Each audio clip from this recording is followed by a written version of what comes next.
Bom, hoje nós estamos aqui no estúdio com pessoas que vão tratar conosco sobre os conflitos empresariais, né? Por que mediar antes de litigar? Por que fazer isso? E eu estou aqui com 3 convidados de peso mesmo. A gente tem, primeiro, a doutora Felícia Zuardi Espínola Garcia, que está aqui conosco, ela veio do Rio de Janeiro. Ela é advogada formada pela PUC-Rio, com LLM em Direito Corporativo pelo IBMEC. É uma advogada colaborativa, mediadora de conflitos, com formação em mediação pelo Mediário, pelo Equilíbrio e capacitação em práticas colaborativas pelo IBPC. E ela também é docente pelo próprio IBPC, que é o Instituto Brasileiro de Práticas Colaborativas, e também mestranda em Direito pela Universidade Federal Fluminense.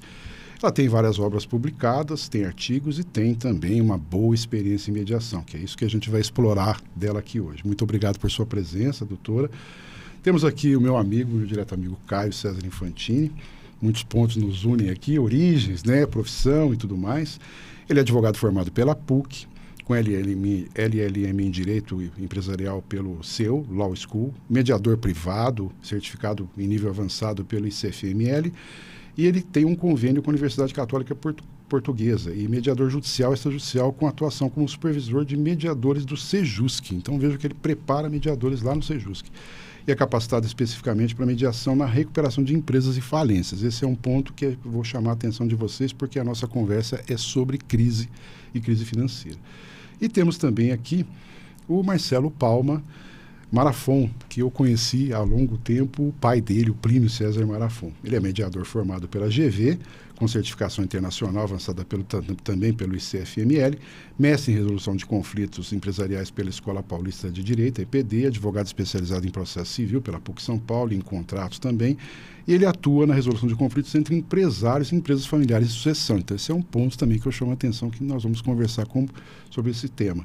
E aí a doutora Felícia vai unir esses dois nós aqui, a gente vai deixar um pouco solto. Então, começando, eu quero primeiro agradecer muito em nome da Semarp, de vocês terem a disponibilidade de tempo de estarem aqui conosco em Ribeirão Preto e começarmos a conversar sobre o custo invisível do litígio. E a minha primeira pergunta é para o Marcelo. A gente tem aí um cenário no Brasil de uma preponderância de empresas familiares, né? Acho que isso não é comum do Brasil, acho que do mundo inteiro. E a relação, depois do litígio, tende a continuar, porque os laços familiares não se quebram. A gente até espera que eles se restabeleçam. E o que esses casos revelam, né, sobre o custo invisível do litígio? O que acontece aí que não aparece o preço da dor? Essa pergunta, doutor Marcelo. Obrigado, Hernandes, pelo convite, por estar aqui falando com você sobre mediação de conflitos, né, um tema muito importante. E a Semarp, aí uma pioneira aqui na região, para tratar, eu acho que é da forma mais adequada certos conflitos, né?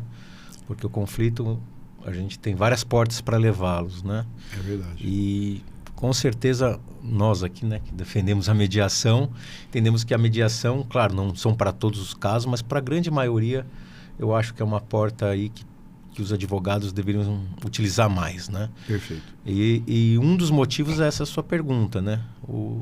Existe o custo do processo que a gente sabe qual é, né? O advogado calcula ali, né?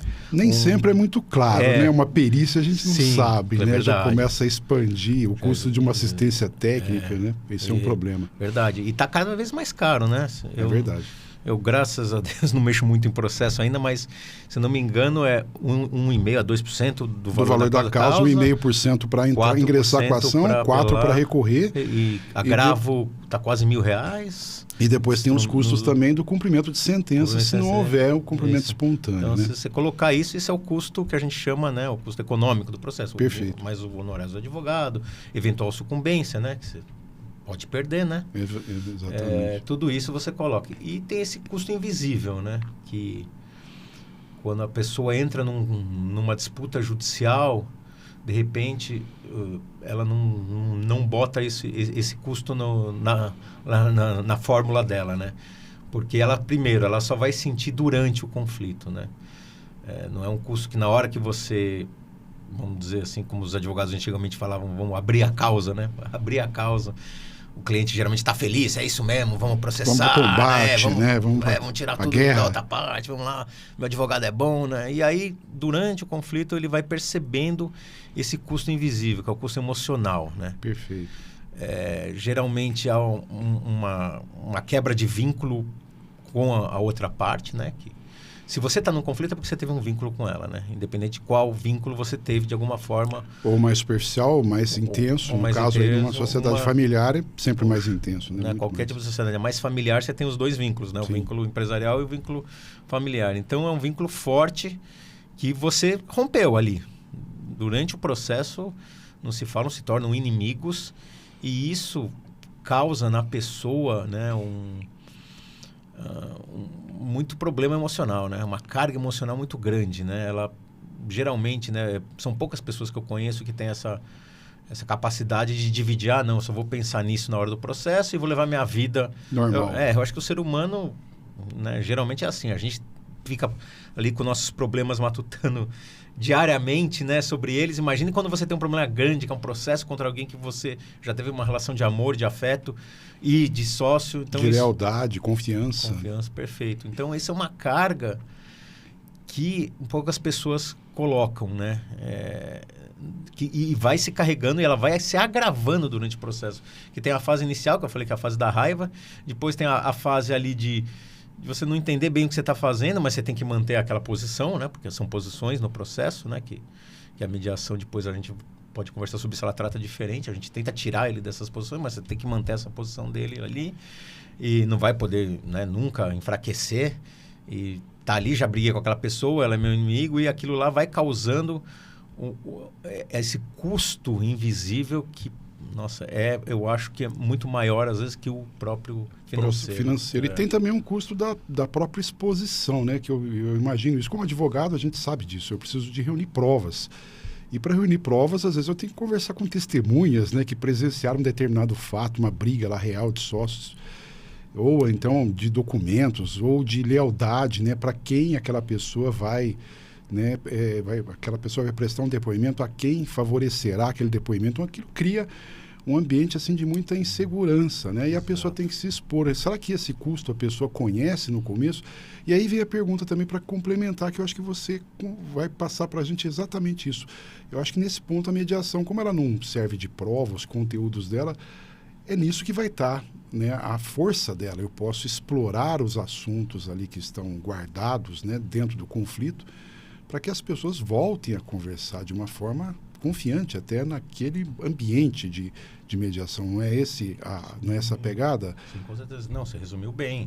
Essa parte da exposição de outros, de terceiros, de pessoas que vão servir como testemunha, provas, é terrível. E tem mais, eu acho também uma das coisas principais da mediação, que a gente chama, é a confidencialidade.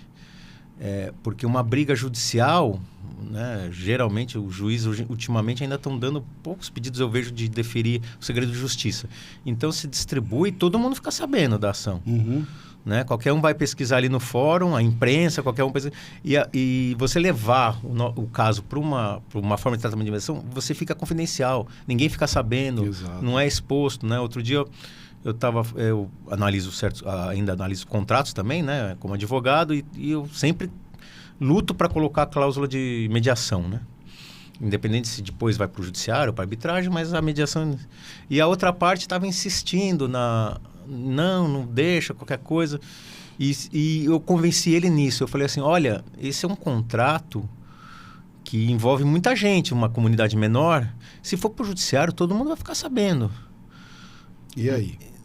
Falou assim... Isso é interessante para você? De repente esse custo, porque ele estava reclamando, vai ter que gastar mais na mediação, né? Que depois a gente pode conversar sobre isso, que muito advogado acha que isso é um custo, né? E eu falei assim, olha, na mediação ninguém vai saber, vai ficar em sigilo por lei, né? Então, esse é um ponto também. E aí eu convenci ele a adotar, e agora esse advogado adota em todos os contratos essa cláusula escalonada. Primeiro a mediação, depois a arbitragem na Semarp aqui, né, que faz os dois, né? Exatamente. Pode usar a cláusula ali, que é muito escalonada. Tem um aspecto, eu acho que essa questão da regra, né? No judiciário a regra é publicidade, e na mediação, na arbitragem, o sigilo. Sim. E por conta dessa regra da publicidade, a gente vê que às vezes, de uma forma às vezes mal intencionada, às vezes por erro, o cadastro processo não passa lá pelo crivo do botãozinho do sigilo, né? Então o processo fica público, alguém depois tem que pedir. Aí já foi feito estrago. Já. Na mediação, né, Na arbitragem é o contrário, é tudo sigiloso. Então, para publicar alguma coisa, só se todo mundo concordar. Então, é assim, uma absoluta exceção, né? Mas vamos lá, vamos deixar um pouco para o Caio também. Se eu tenho uma empresa em crise, não só do ponto de vista de sócios, mas também de credores, porque o empresário ele está ali, sempre a gente fala que ele vai até o ponto, assim, ele ultrapassa os limites, né? A esperança do empresário é sempre a maior do mundo, né? Que as coisas vão melhorar. E me parece que ele chega num ponto com credores, com fornecedores, com bancos, que ele avança demais, depois às vezes ele não consegue retomar. Mas mesmo assim, o que essas relações degradadas sofrem, como que elas são afetadas, se elas são destruídas, e o que a mediação faz nesse ambiente, né, de crise econômico-financeira que você atua tão fortemente? Hernandes, obrigado pelo convite. Eu que agradeço. Agradeço demais estar aqui presente juntamente com o Marcelo e com a Felícia. É sempre uma satisfação falar a respeito desse assunto. Você sabe que eu acho que um dos grandes dramas que a gente enfrenta na crise empresarial é exatamente a questão do timing, né? O empresário, muitas vezes, ou ele herdou e ele continua o negócio do pai, ou é uma empresa familiar, como o Marcelo acabou de dizer, ou é um negócio que ele criou há não sei quantos anos, ele é o fundador, e as pessoas têm muita dificuldade de entender o momento em que elas precisam de ajuda, né? E essa ajuda, muitas vezes, e a gente percebe muito isso nos processos aí, eu não vou nem falar de recuperação judicial, não vou falar de recuperação extrajudicial, eu vou falar de turnaround, que é uma coisa que é um pouco mais ampla do que isso, né? Se a gente pensa num aspecto de reestruturação, os fornecedores, os funcionários, os investidores, os stakeholders, de um modo geral, de uma empresa, são todas pessoas que fazem parte de um complexo sistema, né? E as relações, todas elas estão absolutamente ligadas uma à outra de uma maneira umbilical. Então, se você rompe uma dessas cadeias, isso acaba tendo um efeito cascata. Afetando as né? outras. E eu acho que o grande drama que o empresário enfrenta é exatamente este, de não perceber o momento em que ele precisa dessa ajuda, e aí ele acaba acreditando que o tempo vai resolver o problema. Ele continua fazendo a mesma coisa sempre, e quem faz a mesma coisa sempre chega sempre no mesmo lugar. Não tem resultado diferente, né? E como ele não pede ajuda para aqueles que são os parceiros dele, ou para terceiros que possam eventualmente ajudá-lo a superar essa situação de dificuldade, ele chega no momento em que ele perde credibilidade, em que ele não tem mais uma reputação, muitas vezes, que possa ser salva. Porque vou te dar um exemplo que aconteceu comigo essa semana num caso de recuperação de empresas. O banco vem para negociar com a empresa devedora, e a empresa devedora apresentou dentro do processo de recuperação judicial, este caso é uma recuperação judicial, apresentou uma petição dizendo que os balanços que foram apresentados e que foram utilizados para a elaboração dos RMAs, que são os relatórios que o administrador judicial apresenta para o juiz, que aqueles balanços eles tinham interpretações equivocadas por parte da contabilidade da empresa. Eles iam ter de retificar todos os balanços. Aí o representante do banco comparece e diz o seguinte: como é que eu vou acreditar nesta empresa que tomou o dinheiro emprestado do meu banco com base nesse balanço e agora está dizendo que esse balanço não está Não é fidedigno. Então, reputação no mundo dos negócios pode parecer que não, mas ainda é muita coisa. Sim, ela se destrói assim, né? E a mediação visa exatamente trabalhar esses maus entendidos, essas dificuldades de comunicação, esses pequenos pontos de atrito ou esses ruídos que fazem com que determinadas informações não sejam compartilhadas de uma maneira transparente, que elas não sejam necessariamente trazidas de uma maneira que mostre boa-fé e colaboração, que são fundamentais em qualquer relação empresarial.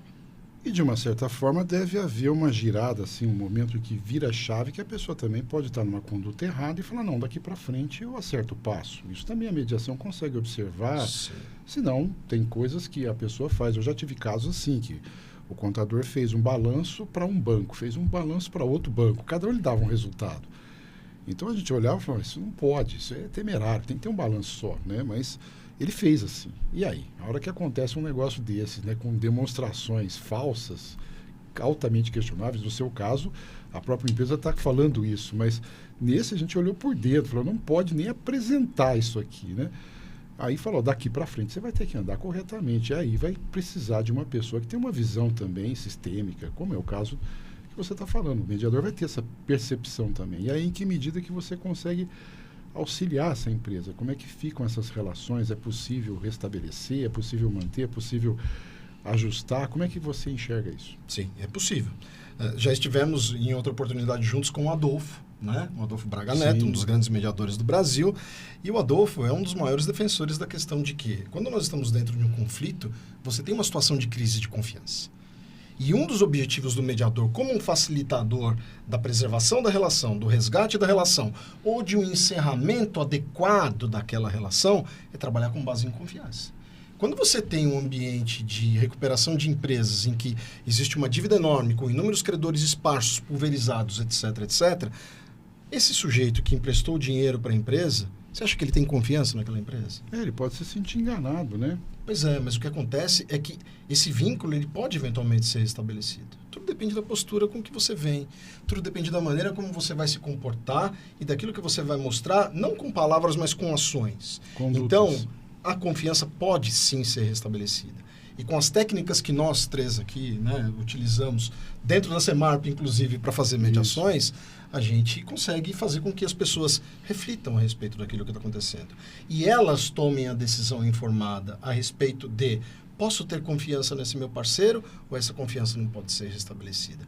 É um espelho que depois de consertado vai refletir uma imagem adequada ou não tem jeito, vai ser sempre aquela imagem fragmentada? E de uma certa forma, se a pessoa errou também, ela pode ter um voto de confiança restabelecido. Eu acho que todo humano é assim, né? A Sem gente não sombra vai de resolver a dúvida. questão da morte, né? Mas a quebra da confiança é um ponto fulcral que o Marcelo tocou, porque eu penso que depois até pergunto já para a Felícia, né, da doutora Felícia.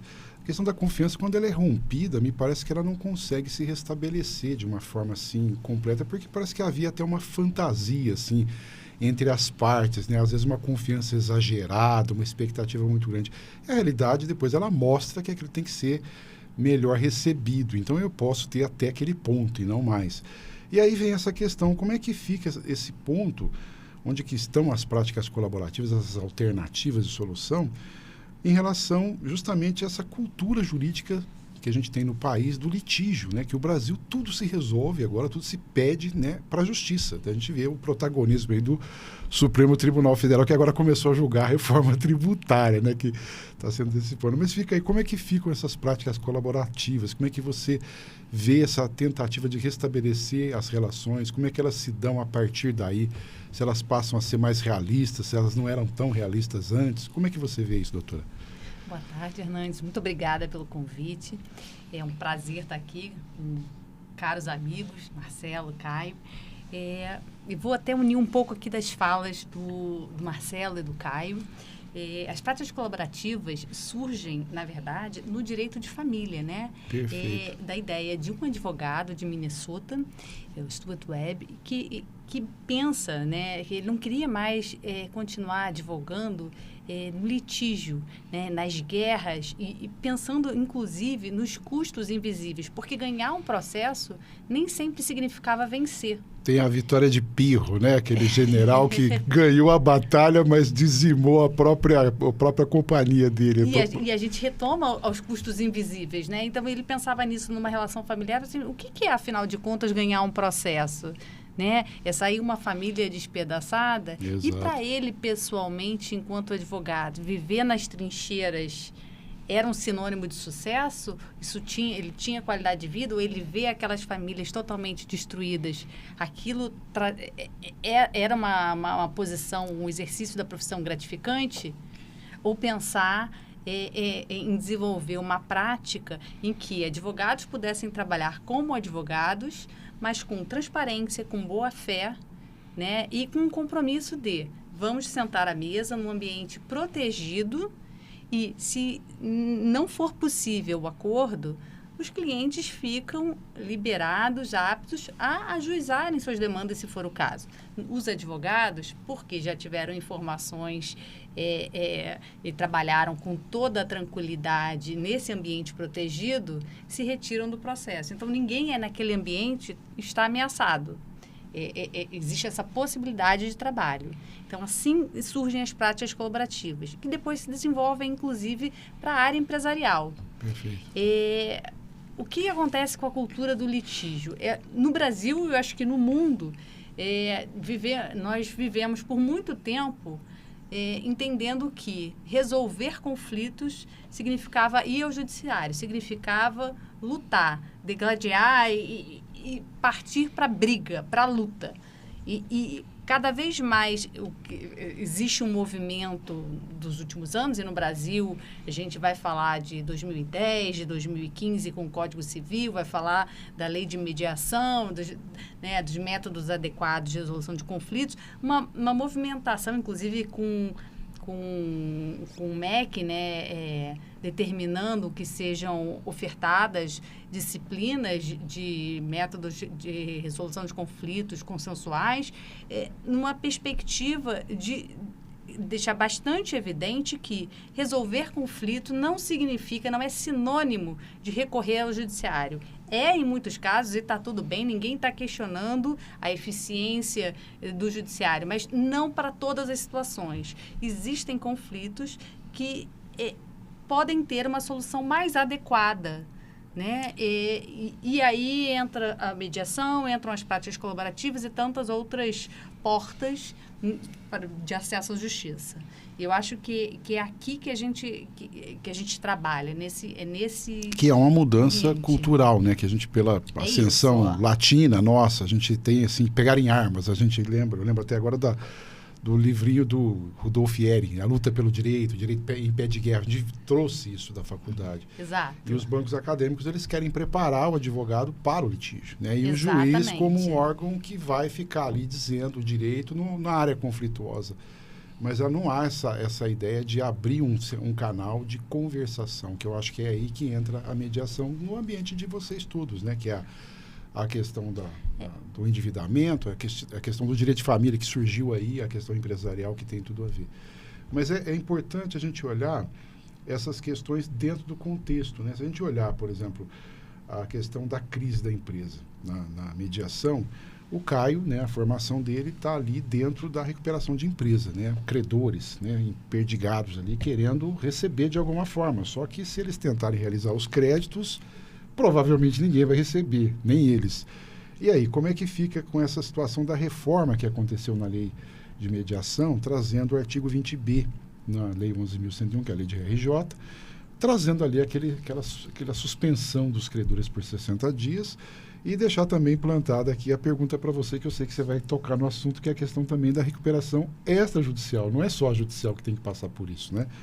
Como que fica isso? Se você se capacitou nessa questão da lei de falências, como que isso está sendo usado hoje como ferramenta? A advocacia, ela pega isso como uma ferramenta efetiva para buscar uma solução da crise, ou ela está usando aquilo para obter a liminar e tudo bem?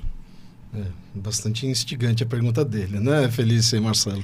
Felícia e Marcelo estão comigo na equipe da Task Force do IMAB, né, de mediação para recuperação de empresas no ambiente de insolvência, e a gente tem se deparado com inúmeras situações. É lógico que não existe uma receita de bolo e a gente não pode generalizar de maneira nenhuma. Mas o que eu posso dizer é que as experiências bem-sucedidas na cautelar do 20B, elas têm por pressuposto uma empresa que vem com disposição de negociar, que vem com boa-fé, que vem com transparência, que vem com documentação adequada para poder apresentar não só para o magistrado, mas também para os seus credores, que ela é uma empresa que atende aos requisitos do artigo 47 da lei, que prevê a viabilidade econômica da empresa como um fator de recuperação por conta da função social da empresa, né, da atividade empresarial, para preservação de empregos, né, preservação da arrecadação tributária, etc, etc. Mas você tem por pressuposto você ter efetivamente uma empresa que tem essa viabilidade econômica. Perfeito. Então, você precisa apresentar uma documentação mínima comprovando robusta. Isso. Uma demonstração do resultado do exercício. Você precisa ter um fluxo de caixa projetado que seja condizente com aquela realidade do plano de reestruturação que você está propondo, seja com desconto, seja com carências, etc, etc. Então, Hernandes, tem sido muito utilizada pela advocacia. Eu tenho trabalhado bastante nesse tipo de situação, tenho sido nomeado por câmaras privadas para trabalhar nisso, porque a câmara privada é escolhida antes para que viabilize, perfeito, né? isso que eu ia te perguntar. Porque são raros os casos. Ontem mesmo eu acabei pegando um caso que houve a nomeação, porque o Sejus que foi escolhido como um caminho para fazer a mediação do artigo 20B. Mas normalmente é uma câmara devido à especialização do seu corpo de mediadores. Isso. Essa semana que passou, eu não tenho certeza se foi o caso do Habibs, que teve também um recurso ao Sejus para que seja feita feita a mediação antecedente, né? Então, assim, tem sido bastante utilizada. Eu posso te dizer que, na imensa maioria dos casos em que eu trabalhei, não funcionou. Mas não funcionou exatamente porque as pessoas vinham com uma intenção que não era a melhor delas, digamos assim. Só ganhar o prazo. Para ganhar o prazo, né? Então, não existe transparência, não existe uma real intenção de negociar, não existe em muitas circunstâncias sequer condições econômicas de surgimento dessa empresa, né? E tem um detalhe também, né? O prazo, ele vai ser computado lá naquele stay period, né? Ele vai ser descontado Sim. dos 180 dias. Então, Sim. eu estou, assim, mal usando um prazo que podia ser fundamental e iniciar ele e terminar ele de uma forma bem melhor do que eu comecei. Essa é a ideia, né? Mas você sabe que eu não gosto de tratar isso a partir da anomalia. Eu gosto de trazer os casos em que houve bons resultados. Isso. Né? E por que eu estou dizendo isso? Eu trabalhei num caso bastante emblemático lá no Rio de Janeiro, não vou citar nomes, etc., né, por conta da questão da confidencialidade, mas é um caso que é público, está lá na internet, e é um caso em que foi ajuizada a cautelar antecedente e o prazo foi prorrogado 4 vezes. Isso é raro. Não, primeiro que a lei nem permite. Nem permite, né? Mas por que isso aconteceu? Porque estava caminhando. Porque estava caminhando e porque a empresa mostrou isso para o magistrado. Porque o tribunal se convenceu de que as negociações estavam num bom caminho. Elas eram mais complexas, então. Não dava para Isso terminar. sem falar o que é que estava sendo negociado ou como estava sendo negociado. Dentro do sigilo que foi preservado. E o que aconteceu? Isso caminhou, a empresa, a partir das negociações dessa cautelar antecedente, entrou com uma recuperação extrajudicial. Na semana passada, eu vi o parecer do Ministério Público dizendo não há mais objeção por parte dos credores, o plano tem de ser homologado. Olha só. Na verdade, era isso que eu ia dizer. Desculpa me meter. Por favor, faz parte. Mas o trabalho da mediação, quando ele acontece e é bem sucedido, como esse caso que o Caio está narrando e que, óbvio, esteve na mão dele, por isso também é bem sucedido, mostra claramente o sucesso da mediação gera uma ambiência entre credores e devedor de tranquilidade, inclusive para não questionarem. Está sendo estendido 4 vezes um prazo que não poderia ter sido prorrogado. Que de repente, olha, para o Ministério Público dar um parecer ressaltando, olha, já que não tem objeção dos credores, não há mais nada a questionar. Então, quando você tem um trabalho bem feito, quando você cria um ambiente que traz confiança e segurança com os stakeholders, com seus credores, você tem a possibilidade de soerguer a sua empresa. E aí isso é um resultado que a gente pode chamar que é um desenvolvimento, uma especialização da prática colaborativa no ambiente da empresa em crise financeira. Pode ser também. Perfeitamente, pode, né? Se você utilizar as práticas colaborativas, se os advogados toparem assinar um termo de participação e criarem essa atmosfera para negociar com transparência, com boa fé, né, com esse ambiente protegido, você pode alcançar esse tipo de resultado também. Perfeito. Só queria fazer um complemento, Hernandes, é que assim, neste caso específico até houve recursos contra as prorrogações. Mas o que foi interessante? A gente conseguiu na mediação dizer o processo continua correndo e o tempo que nós temos aqui dentro da mediação é outro. O ambiente que nós criamos aqui, ele sobrevive independentemente daquilo que está acontecendo dentro do processo. Então, se você consegue resguardar este ambiente de negociação, paralelamente à encrenca que está acontecendo Porque tem muita lá, gente que não vai para a mediação porque está falando, vamos ganhar tempo aqui, vai prorrogar, vai esperar, o processo já naturalmente é demorado, então eu posso, inclusive no processo de recuperação judicial, posso fazer isso, posso deixar o processo fluir e tratar da mediação separadamente. É claro que eu tenho algumas barreiras, né? Se eu não tomar cuidado, eu posso ter uma decretação de falência. Quando isso acontece, acende uma luz vermelha, vamos acelerar. Pode ser assim? Na verdade, você tem um prazo para aprovação do plano. Sim. Né? Esse prazo ele pode ser prorrogado, mas é muito difícil que você deixe as coisas correrem desta maneira. Tá. O que acontece é que o mediador também tem a função de zelar pelo Instituto e observar que o procedimento está sendo adequadamente conduzido, seja em termos de tempo, seja em termos do engajamento das pessoas. Né? Porque tem também a independência dele. Se ele não trabalhar em prol disso, ele pode se queimar e depois ninguém convidá-lo mais para trabalhar. Mas e mais do que isso, né? Esse o artigo 20 da Lei de Mediação permite que ele se retire do procedimento se ele entender que não está vendo, que não está dando certo, que não tem mais o mínimo sentido continuar com o procedimento. Entende? Agora vamos lá, Marcelo, para você que fala em conflitos societários, a gente tem a questão da briga de sócios e a gente vê essa questão que já surgiu aqui. posterga-se ao máximo, vai se dar um jeito, acha um interlocutor. E aí a gente percebe que também acontece isso, né? Quando que é o momento, assim, de entrar o mediador? Como que você vê isso? Ou ele entra sempre numa hora assim, já que está com a relação degradada? É mais difícil o trabalho de restabelecer a conversa? Ou há exceções? Como que você enxerga isso no ambiente empresarial? Bom, nós temos as chamadas janelas de mediação, né? Oportunidades de mediação, Perfeito. onde o procedimento pode ser utilizado para ajudar na resolução desse conflito.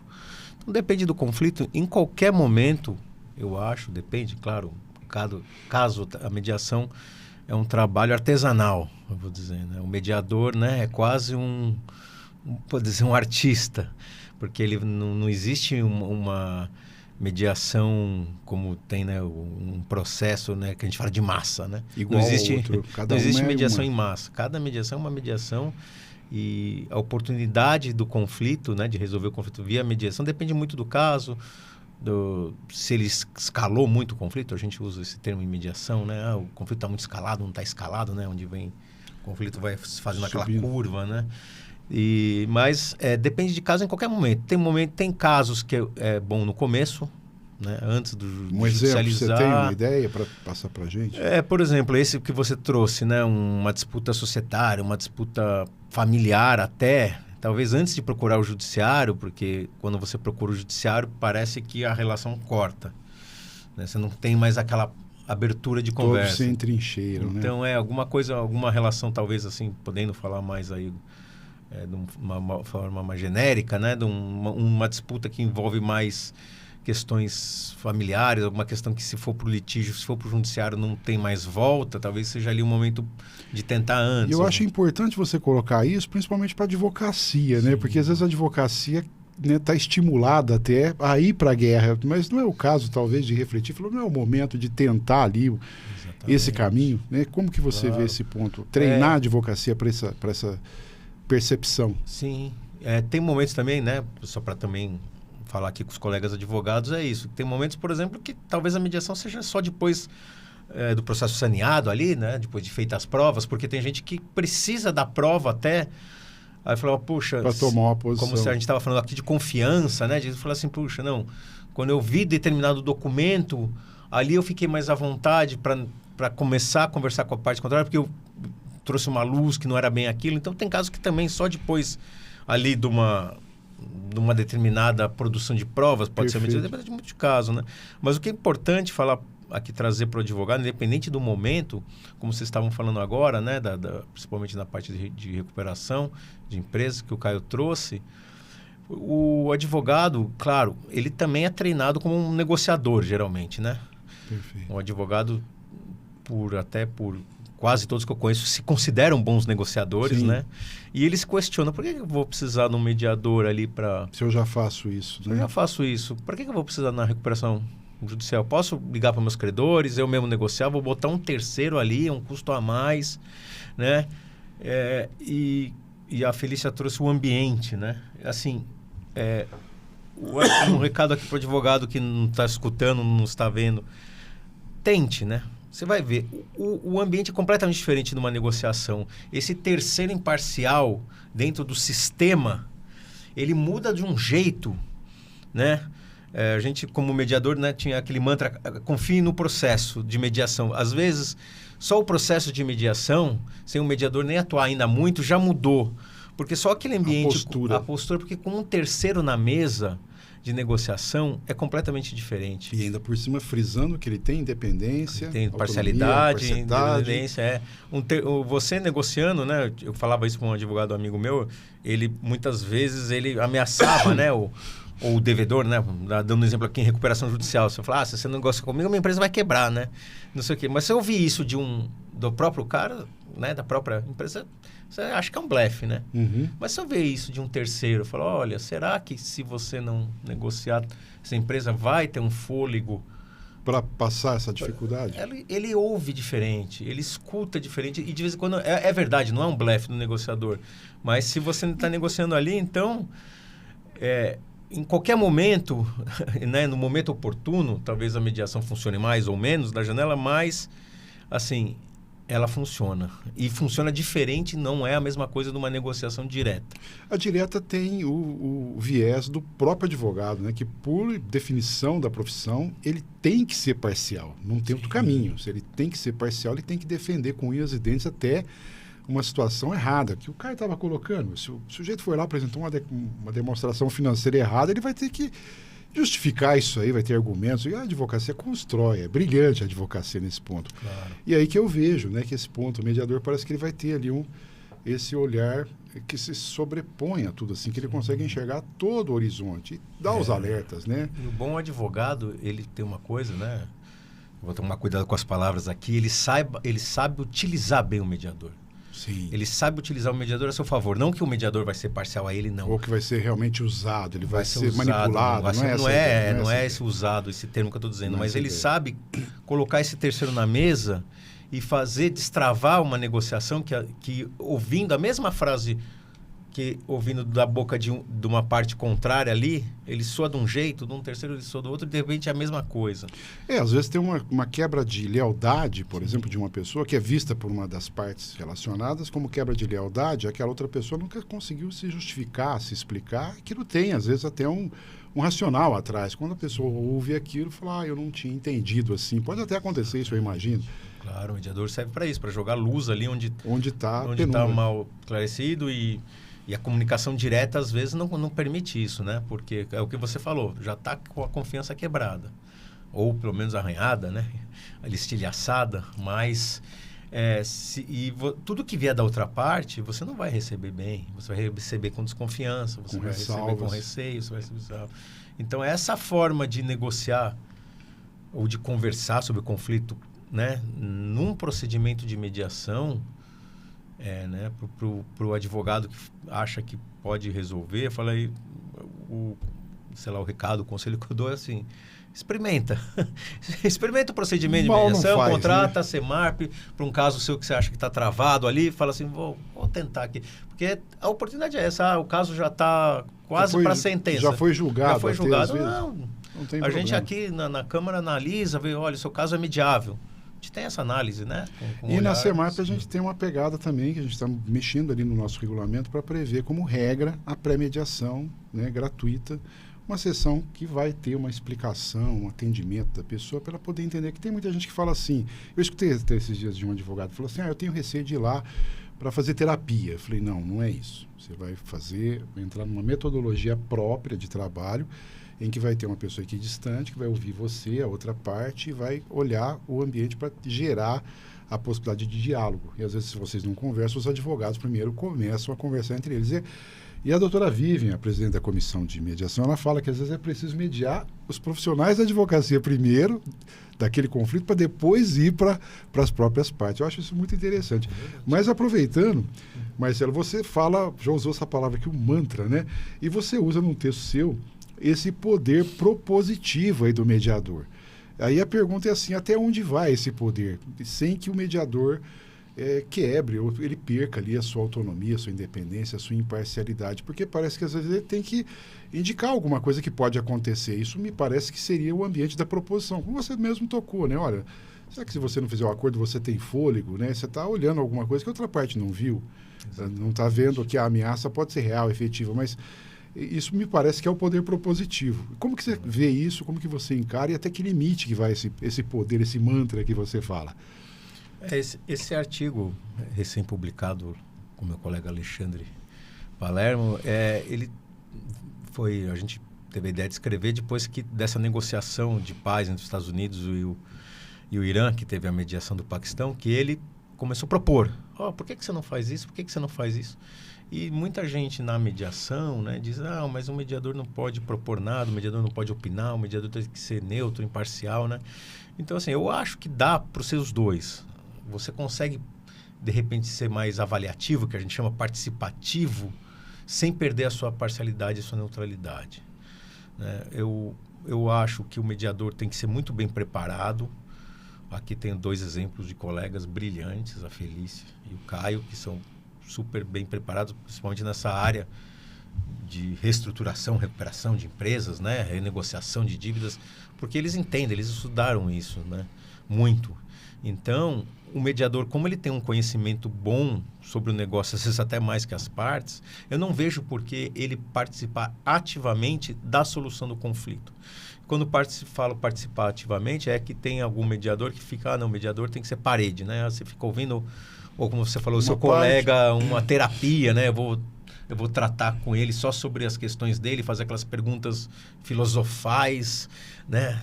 Mas não só isso. Não consigo transpor justamente as barreiras que estão impedindo o consenso. A pessoa está pagando uma mediação e pagando profissionais excelentes porque ele quer que ele contribua para a solução daquele conflito. É o que você falou no começo. Eu já vou predisposto a isso. Sim, né? Tirando os casos de má fé, como a gente falou rapidinho aqui. Eu acho que quem procura é porque quer resolver. Então, quer resolver, ele quer uma pessoa que ajude a resolver. E ajudar a resolver não é ficar do lado de um ou ficar do lado do outro. Porque nós, né? Eu estava conversando com o Caio agora e ele falou, a gente sobe no balcão, né? A gente vê o conflito de um outro viés. De um outro ângulo. De um outro ângulo. Então, a gente sabe o que de repente, pode prejudicar, pode não ser prejudicado. Onde aquela pessoa... ela travou ali na posição que a gente chama, ela não está saindo dali. Então, e a gente com técnicas, a gente consegue ser propositivo. Quando eu digo propositivo é assim, é dar aquele choque de realidade, dizendo, olha, você tem certeza que não seria uma boa pensar num acordo? Quais são, né, com perguntas abertas, né? Quais são as suas alternativas aqui fora da mesa? O que vai acontecer amanhã se você não fizer o acordo? Como é que vai ser seu dia? Então, a gente ajuda fazendo proposições. Claro, um mediador nunca pode chegar e falar, olha, faça isso, faça aquilo, eu acho melhor você fechar um acordo nisso, eu acho melhor... Não, a gente não acha nada. A gente, analisando o conflito, nós somos especialistas em conflitos. E nada melhor que um especialista em conflito para saber, para evitá-lo ou resolvê-lo. Exato. Então, a gente sabe onde aquilo vai dar, o gasto emocional, como você trouxe aqui no começo da conversa, a gente já sabe de tudo isso. Então, com essa experiência, a gente contribui para a solução. E eu acho que pode ser um pouco mais participativo, sim. E você fala, qual é o limite? Para mim, o limite é até que você não perca a sua isenção, sua imparcialidade. Perfeito. O limite é esse. Perfeito. Aí vem um complemento para a doutora Felícia, né? Na prática colaborativa, eu vejo na advocacia uma posição das partes que às vezes elas perguntam para a gente, né? O que você faria se estivesse no meu lugar, né? E a gente olha com muita reserva. É difícil responder essa pergunta, porque eu não sou você. Como é que eu vou responder uma coisa que afeta exatamente você? Eu não sei qual é o teu emocional, o teu vínculo, como... E hoje eu tenho olhado assim, quanto custa a tua paz, né? De repente você está numa briga ali de valores baixos, você fala, olha, a diferença do acordo aqui é X%, esse é o preço da tua paz. O que você pensa disso, né? Eu fiquei olhando e falei, doutora Felícia, como que fica essa questão da autodeterminação, que o Marcelo já colocou, a proposição não pode ter essa colocação. Eu acho que deve fazer assim, né? Mas sugerir que pode haver alternativas. E como fica a questão da autodeterminação das partes nesse cenário? Porque elas podem ver um ambiente com muitas posições, muitas alternativas, e a gente olha assim, quando tem muita alternativa, a escolha fica mais difícil, né? Como que fica essa questão? A gente consegue, às vezes, criar um ambiente que vai conduzindo elas para uma solução que elas estão encontrando, ou a gente acaba, de uma certa forma, na mediação, influenciando de alguma forma e tem algum limite nisso? Como que fica essa autodeterminação? Na verdade, na mediação, cabem as partes que devem decidir. Resolver o conflito. E devem decidir, né? O papel do mediador, muitas vezes, através de perguntas, é levar a reflexão de pontos que ele percebe que elas não estejam enxergando, que não estejam sendo bem mapeados e tudo. Nesse ambiente da insolvência, eu tenho visto, acho mais difícil que os advogados e as partes não tenham uma preparação e não enxerguem as potencialidades, né? As consequências. E as consequências de fazer ou não fazer um acordo, né? Na verdade, o mediador ajuda conduzindo e vai, mas não vai de maneira alguma impor ou sugerir qualquer solução para a controvérsia, né? Para o conflito. E isso cabe às partes. Perfeito. Sem dúvida nenhuma. e, de uma certa forma, as possibilidades é que são reveladas para que as partes decidam, sopesem, para que elas tenham a valoração daquilo. E sempre, se possível, com o apoio de alguém da advocacia também, para acompanhar aquilo, para ter uma paridade ampla. Claro. Perfeito. E aí eu queria também passar para o Caio essa questão, né? Como é que fica, né, na mediação? A doutora Felícia tocou no assunto da mediação no endividamento. E aí, na mediação vai ser mais ativa, então, ela vai ser mais propositiva, no sentido que o Marcelo colocou, de testar cenários ou expor cenários para a pessoa ter um choque de realidade, ela cair na real.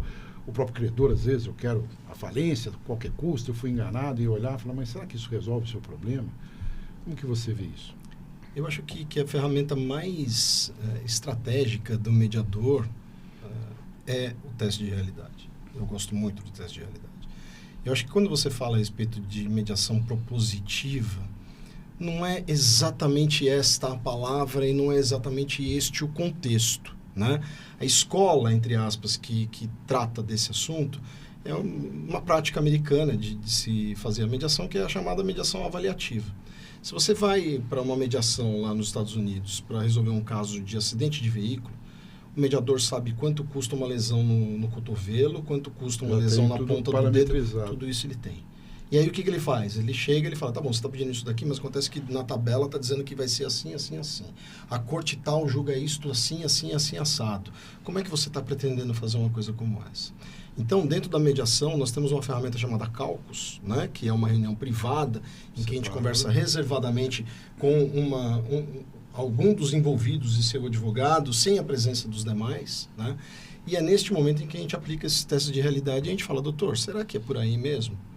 Eu vou dar um exemplo do que eu faço nos casos de recuperação de empresas. Qual é a regra, entre aspas, de recuperação de empresa? Eu proponho carência de tantos anos, pagamento com tantos anos, com juros subsidiados, um haircut de tanto, etc, etc. É isso reestruturação? Pode ser, mas não só. E aí o que eu costumo trazer? Vamos fazer um exercício juntos. Em primeiro lugar, pensa quais são suas opções. O que são as opções? São as possibilidades que nós trazemos à mesa para negociar. Quais são as suas alternativas? O que não está na mesa, mas está fora da mesa? Se o que eu tenho fora da mesa é melhor do que o que eu tenho dentro da mesa, não vai negociar, é muito difícil. Para quê? O que eu tenho está lá fora, para que você está aqui? Né? Você vai negociar porque você precisa do outro para fazer alguma coisa que você quer. Dentro desse cenário, alternativas. Pense em qual é a sua melhor alternativa e qual é a sua pior alternativa. E quando a gente vem para uma mediação, eu sento com a pessoa interessada e com o seu advogado para fazer essa matriz de risco. E aí a gente vai avaliar juntos. Será que é tão garantido que você vai conseguir, por exemplo, reclassificar este crédito que estava como sujeito?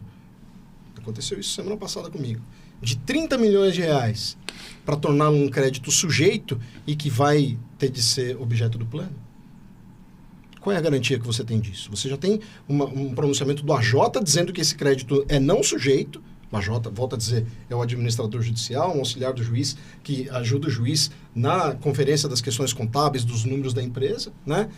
Se já tem este pronunciamento, você tem esta garantia, isso é tão líquido e certo quanto você imagina. Então, quando o Marcelo trouxe, e aí, porque o Hernandes não é exatamente um mediador, ele está começando agora, né, com isso, ele tem a Câmara, etc. E a gente está, né, caminhando juntos nessa trilha. Não é exatamente você propor, não é isso. É você questionar de uma maneira adequada para que eles reflitam da maneira como a Felícia está chegando, para que eles cheguem à sua autodeterminação. Perfeito. A gente tem de ter esse discernimento. Perfeito. Não pode ter postura blasé. Perfeito. Isso também me traz uma outra pergunta para vocês três. A questão do profissional da advocacia que está lá, parcial, defendendo, e às vezes ele não está tendo o teste da realidade que você falou. Como é que você olha isso?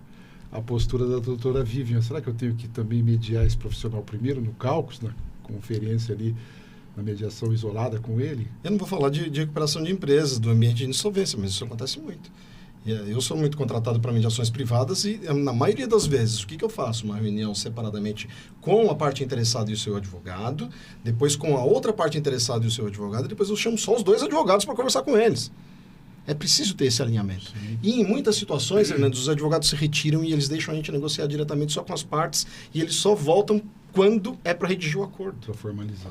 Então, assim, a parcialidade, a Felícia trouxe um aspecto aqui extremamente interessante dentro das práticas colaborativas. Eu trabalhei num caso de práticas colaborativas que muitas vezes a minha cliente olhava e achava que eu era muito mais advogado do ex-marido dela do que dela. E a mesma coisa com a Marília, que foi a colega que trabalhou do outro lado, que você conhece a Marília Teles. Sim. A minha cliente olhava e falava, nossa, mas parece que a Marília está muito mais aqui. Então, eu entendo que nós tenhamos de defender o interesse do nosso cliente, mas acontece que a gente também precisa aplicar esses testes de realidade no nosso cliente para ele entender quais são os limites daquilo que ele pretende, né? É que o cliente, na verdade, são as partes que estão envolvidas, não é só um lado. Como o advogado só tem um lado ali remunerando, na mediação serão as duas partes. Exato. Normalmente, né? Sim. Mas e você, doutora Felícia, como é que você vê esse cenário?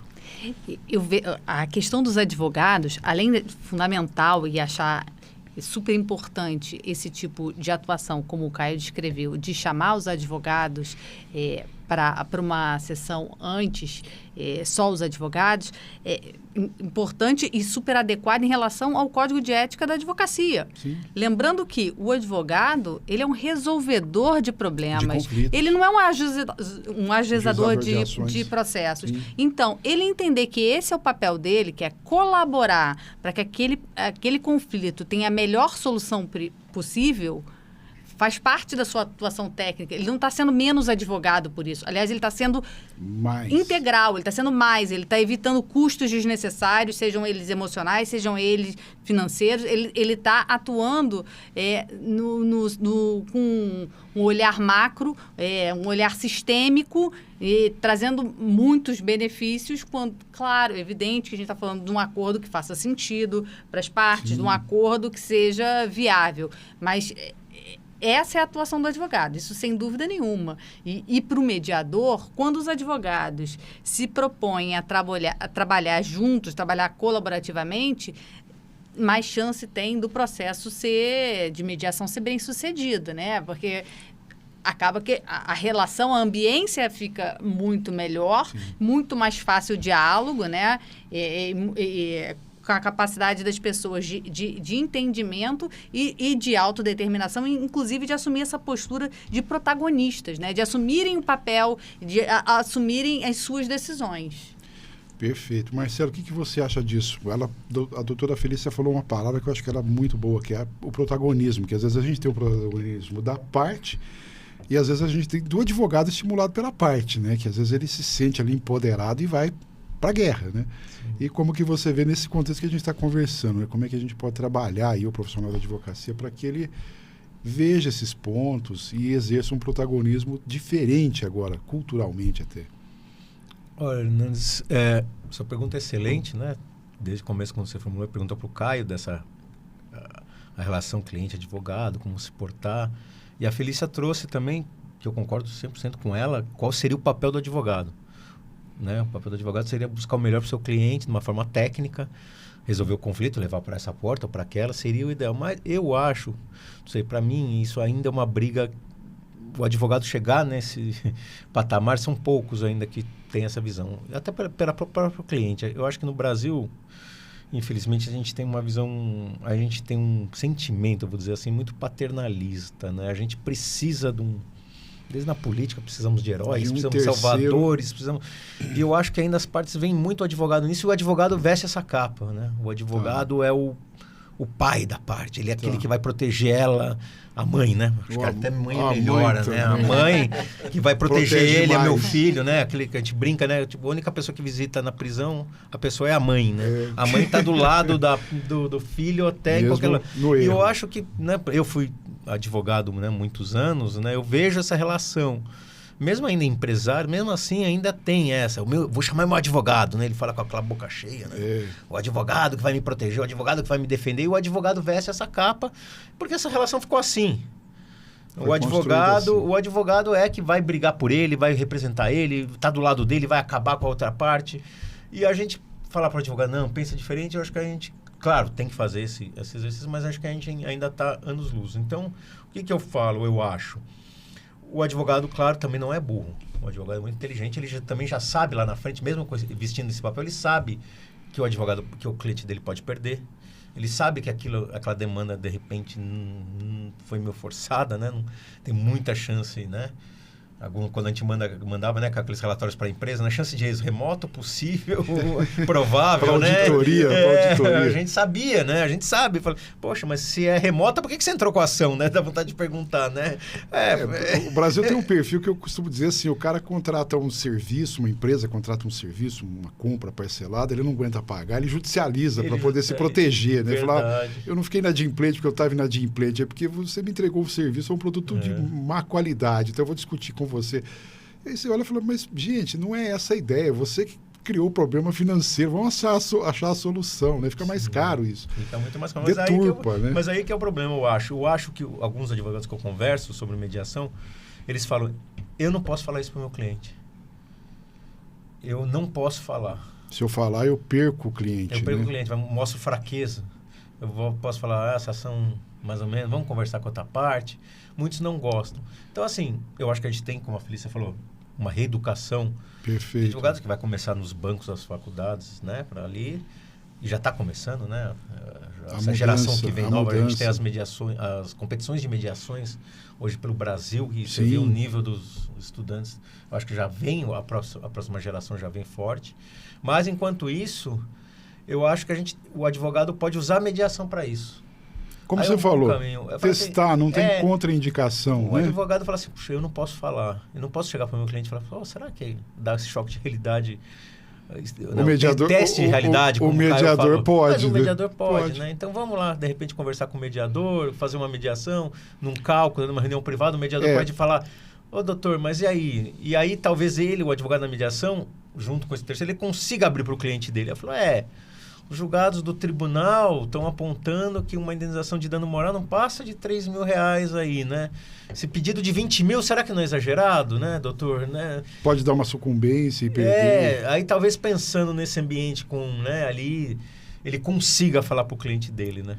Mas eu acho que é isso. Mas a gente vê que é difícil. E às vezes também a parte tem que ter essa sensibilidade, porque a gente percebe que às vezes o advogado ele tem muita crença na tese que ele elaborou, né? Então ele transmite. É a minha dúvida. Hoje em dia, Marcelo, eu acho assim que a gente consegue até testar uma tese, né? A gente tem IAS aí fantástica que você consegue botar uma petição inicial lá, as provas, ela consegue dar um relatório, uma probabilidade que a gente às vezes não enxerga, né? E isso é bem interessante. Mas mesmo assim, às vezes o advogado ele cria na cabeça dele um ponto assim fulcral lá de defesa e de ganho daquela causa.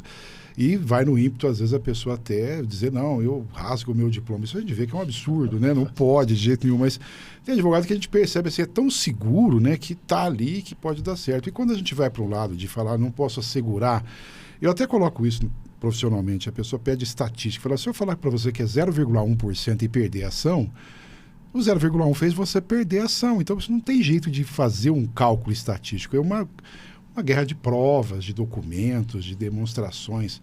E será que isso tem que ser levado adiante? Porque vira essa questão que você falou no início. Eu tenho que fazer, por exemplo, um saneamento do processo. Quais as provas você vai produzir? Aí que você vai olhar, né? Será que eu tenho provas boas? Será que eu não tenho?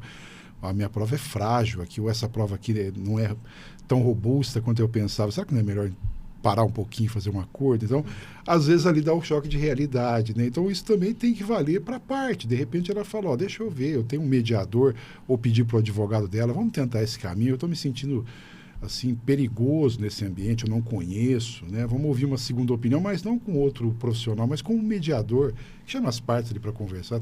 Talvez seja uma solução mais inteligente, não é? Com certeza, sim. Evitar uma sucumbência ali grande na frente, né? Vai tratar o conflito de uma outra forma e você ainda está resolvendo o conflito de um outro lugar, né?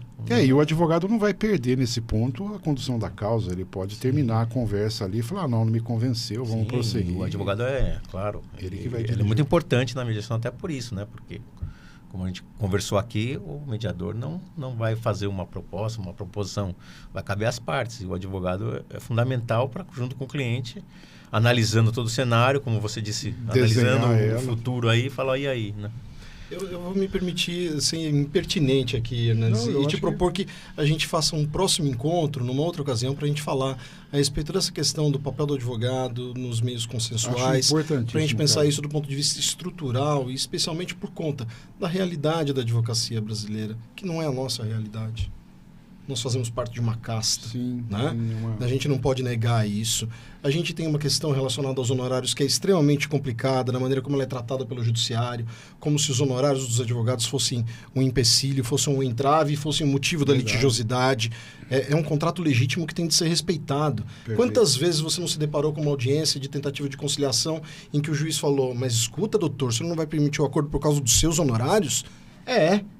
Porque eu tenho um contrato e ele tem de ser respeitado tanto quanto essa outra questão que está sendo disputada aqui. Então, eu acho que o buraco é um pouco mais embaixo nesse aspecto, e eu particularmente tenho uma solução que eu utilizo para os meus casos, que já falei em algumas ocasiões, que é de cobrar mais quando eu faço o acordo, antes de propor a ação judicial. Olha só. E os meus clientes aceitam. Você como advogado, eu digo. Como né? advogado. Advogado. Vamos deixar claro, Então, senão a pessoa vai olhar e falar, o que você está existem falando agora? Eu caio mediador ou eu caio advogado? Não, caiu advogado. Então, existem possibilidades. Eu acho que a gente precisa trabalhar um pouco mais isso para mostrar para o advogado que a mediação não é uma inimiga da advocacia.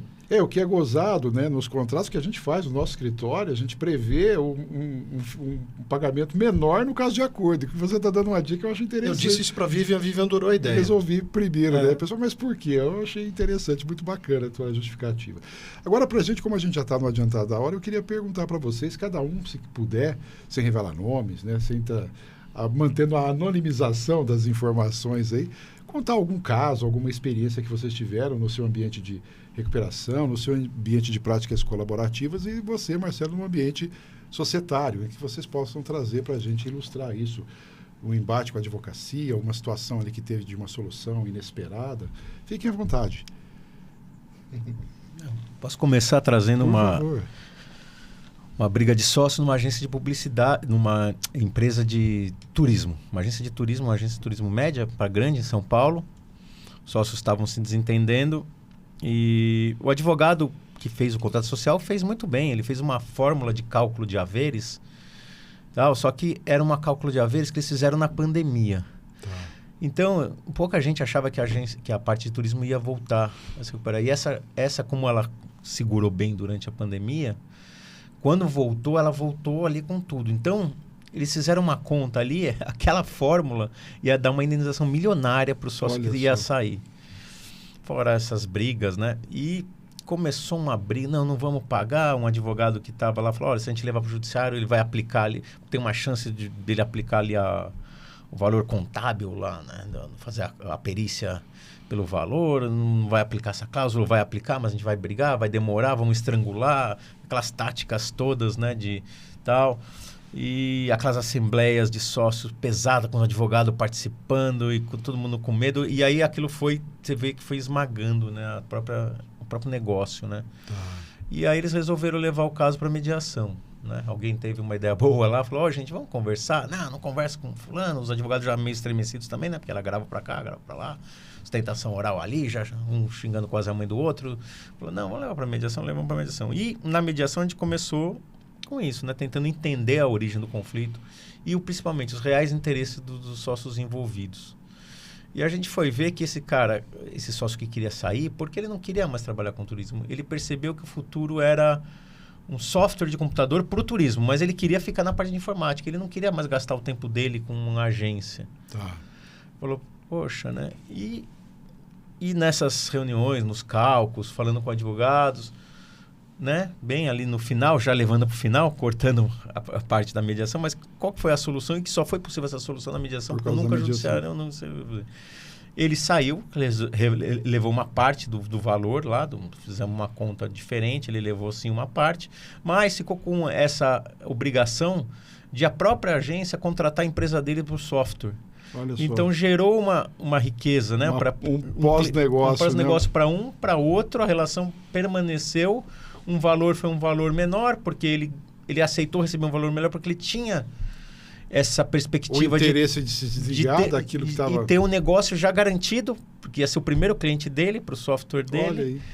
Então, o que eu digo, a mediação, só num ambiente desse, você consegue essas soluções criativas, né? Sim. fora da caixa, que a gente chama, porque no judiciário o que é? Dissolução parcial de sociedade é isso, exclui a pessoa que queria sair mesmo, apura os haveres e paga. A empresa geralmente não vai ter ela nunca provisionou, né? Não tem previsão no contrato de prazo, aí o advogado tem que ganhar tempo no processo para não começar tirar a pagar, do caixa quer estrangular, fala em 12 vezes a jurisprudência, mas a correção, aí esse você tem que pagar também. A empresa geralmente não tem, vai pedir um empréstimo, e aí que também já vê aquele valor, quer sair também, né? Então você evita tudo isso. Os interesses vão se confluindo ali. E de repente o negócio fica uma empresa sem dono, né? Verdade. Então acho que esse é um caso legal para dividir aqui com Mas bacana, olha que solução interessante, né? Você sai e continua com a empresa como cliente e gera uma operação nova. Bacana, muito bom. E a doutora Felícia, o que você tem de exemplo aí para nos trazer? Práticas colaborativas mais recente que eu tenho para trazer, uma questão de um falecimento e de um dono de uma empresa familiar e que havia feito um testamento e deixava a parte disponível para a esposa. E o neto não sabia, então se sentiu traído. Então tinha uma questão sucessória, né, hereditária, tinha uma questão de gestão e sucessão da empresa e tinha uma questão, inclusive, em relação à idade da avó e as disputas. Então, que poderiam se tornar vários processos, né, foi feito por práticas colaborativas e com assinatura de termo de participação dos advogados e com a possibilidade de se fazer um acordo que incluíam várias questões e cuidando das preocupações, né? Então, ele se sentia atraído pelo avô no sentido de imaginava que ficaria com 50% e no final 75% eram da avó e não dele. Testamento previa mas como tinha uma questão de querer mais recursos, então ela acabou fazendo umas doações para ele e tudo. E foi feito... Foi entendido e a possibilidade de, nas práticas colaborativas, você trabalhar como equipe multidisciplinar. Perfeito. Então, essa possibilidade nos traz outros olhares. Então, para a questão da empresa, foi trazido um profissional com uma experiência da área financeira, que pôde analisar os números o impacto e tudo mais, e qual seria a melhor forma de gestão, etc. e tal. Inclusive, assim, para a relação entre avó e neto, que estava abalada e que estava envolvida nesse conflito, um profissional de saúde mental que não vai acompanhar para o resto da vida, que não vai fazer terapia, não é isso, mas que naquele momento do conflito vai ajudar a entender e a pensar qual é a forma e fazer um plano para que eles possam viver e conviver e restabelecer laços e viver dali em diante da melhor forma possível. Perfeito. E com isso tudo, os nós foram se desatando aos poucos. Foi possível um acordo único para várias questões que envolviam esses personagens. E envolvia principalmente o neto e sua avó. Já pensou que ela passou, de certo, a infância dele assim, na maior proximidade, depois daquilo rompendo, né, ela no final da vida, ele já talvez adulto, né, provavelmente. Pois é uma situação bem delicada. Só na prática colaborativa para resolver mesmo, né? E você, Caio, o que você conta de interessante aí pra gente, uma experiência que você teve? Eu tenho um caso muito emblemático, e eu acho que ele é emblemático por dois aspectos. Um dos primeiros casos que a gente trabalhou logo depois da modificação da legislação em 2020, era um caso que envolvia uma empresa de terceirização de mão de obra, gigantesca, que tinha, não sei quantos, eram dezenas de milhares de funcionários alocados em outras empresas, né? Essa empresa estava com dificuldade, ela entrou com uma cautelar antecedente. Trouxe só os credores financeiros para fazer a negociação. Quando ela trouxe os credores financeiros, a gente estava conversando com um banco de investimentos. E durante essa conversa, eu trouxe, dessa maneira de aplicar teste de realidade e de trabalhar de uma maneira, digamos, mais propositiva, eu dizia para a empresa devedora e para o banco, gente, vamos tentar olhar para isso daqui e vamos sair desse lugar da negociação de eu quero X, meu crédito é X, mas acontece que eu só posso pagar Y e aí você acerta por Z. Vamos sair da negociação de barganha. Vamos tentar buscar um outro caminho para a gente solucionar isso daqui. Vamos tentar olhar para o artigo 50 da lei para a gente buscar outras hipóteses de reestruturação, de turnaround.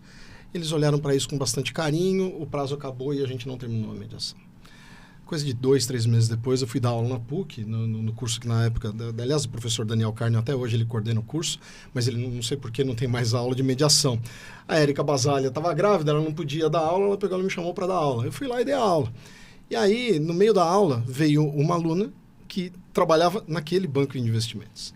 E ela veio me contar que depois que acabou a mediação, eles fecharam um acordo.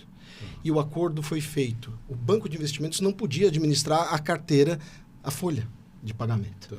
Mas acontece que, por um órgão, uma outra empresa do grupo, acabou adquirindo aquela carteira de folha de pagamento, passou a administrar isso, com isso injetou dinheiro novo na empresa e a empresa conseguiu pagar todos os outros bancos.